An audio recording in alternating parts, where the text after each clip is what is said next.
America के Los Angeles Los Angeles आग से अब तक 25 लोगों की मौत हो चुकी है। ক্যালিফোর্নিয়া জ্বলছে, এটা তো আপনারা সবাই জানেন, কিন্তু প্রশ্ন হলো এর পিছনে এরকম বিধ্বংস কারণ কি? অনেকেই মনে করেন লস অ্যাঞ্জেলেসে এটাই প্রথম এরকম বিশাল আগুন, কিন্তু না।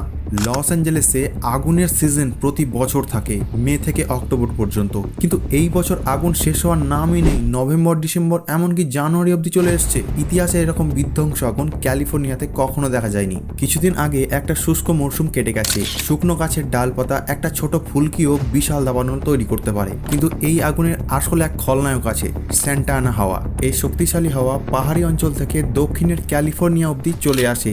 গরম হাওয়া আর শুকনো গাছের সঙ্গে মিলে এটা আগুনের টর্নেডো তৈরি করে, যেটা মুহূর্তে সব ধ্বংস করে দিতে পারে। নেচার আমাদের শেখায় সেটার সাথে মিলেমিশে না চললে আমরাই ক্ষতিগ্রস্ত হব।